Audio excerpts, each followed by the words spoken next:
I guess that's how I got to play. I mean, you just got to, as a basketball player, you got to read what the defense is giving you.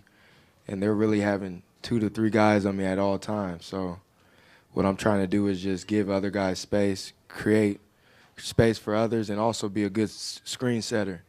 I think that's key, especially when those guys playing on top of me and allowing me to set screens and open it up for other guys. And I was just trying to do whatever I could to win tonight, really, knowing that they're putting a lot of pressure on me and putting 2 to 3 guys on me at all times. Isaiah Martimico, Celtics.com. Before I get into my question, I got to ask you follow up on that. How often have you been a screen setter in your NBA career? And I'm versatile. I do it all. Getting to the real question, Scott Brooks was just sitting up here, and he said that he thinks their loss and the way they played tonight might have been a mental thing where they got a little comfortable after winning 2 games. It's only natural for that to happen in human nature.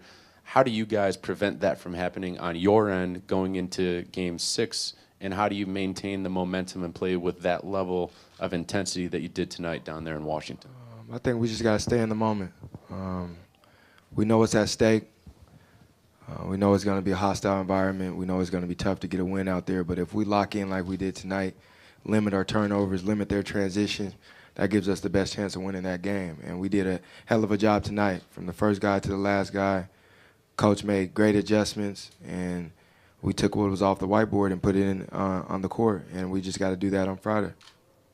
As Adam Himmelsbach with the Boston Globe. Brad said when he saw you Monday, he could tell you'd already watched film and already were thinking about the next steps. Was that unusual for you to do that kind of on your own early? And what did you see in the film, and what did you take, and what kind of were those next steps for you? My job was just to figure out what they were doing in games 3 and 4, not just for myself but for my teammates. And the coaching staff helps me out when I need all the film that I need. Our video guys help me out, and I just try to figure it out, because I think if I know what's going on, it makes it easier for my teammates. So I don't want to tell you exactly what they were doing or exactly what I was looking for, but I was definitely studying, because I needed to figure out what was going to be open and how I was going to get my teammates involved, because I need those guys.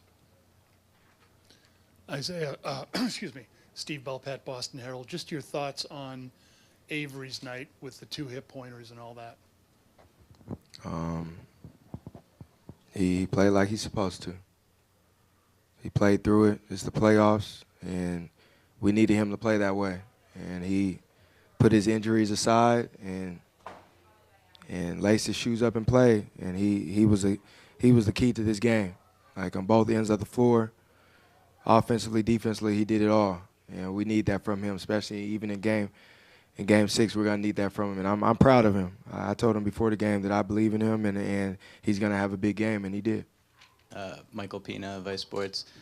Just jumping on that response right there, how critical specifically was Avery's defense on John Wall tonight and throughout this entire series? I mean, Avery's the best on-ball defender in the NBA.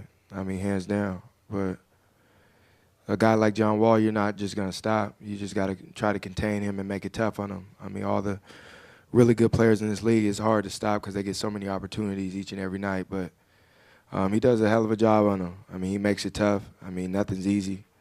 And that's what Avery Bradley does each and every night.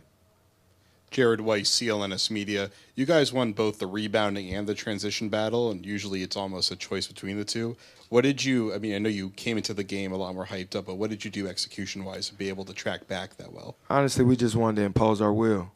Coach just kept saying that, impose our will, be the more physical team, and make them work for everything. And I think that just translated to beating them on the boards and beating them to the loose balls and all the 50-50 balls. We were definitely the hardest playing team tonight, and it showed. And we want that to happen in Game 6, which we know is going to be tough, but we gotta be ready. Julian Bembo, Boston Globe, when you're right. You mentioned a little bit just now, but aside from putting the ball in the bucket a lot, what did you guys do to kind of limit them in transition, and how important was that? We didn't turn the ball over. I think, we had 11 turnovers or something like that. And when we did turn the ball over, for the most part, we got back on defense. And I think if we limit their transition, that's half the battle right there, because they're a great transition team, especially when John Wall gets out. He's arguably the fastest guy in the NBA. So when he gets out and getting dunks and layups and looking for Bill for threes, it's hard to beat those guys. So if we limit that, that gives us a better chance to be successful. Isaiah Sherrod Blakely, Comcast Sportsnet. This will be your first opportunity to close out this series against him.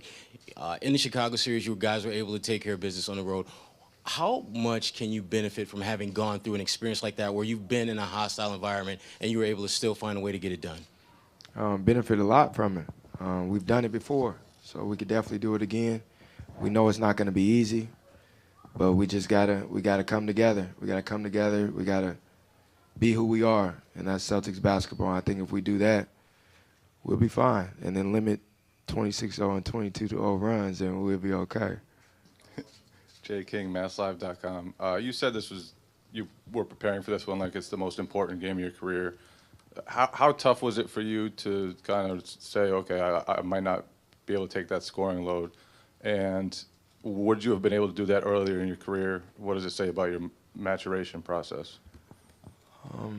I mean, earlier in my career, I probably just maybe kept forcing it, trying to keep going. But now I'm seeing the game differently. So, like, I watch a lot of film, and I see what they're doing to me, and they literally have almost 3 guys on me, and there's no way that I could just keep going like that. So I got to change it up until things open up. But at the same time, that's not going to stop me from being aggressive and trying to make plays, not just for myself, but for my teammates as well.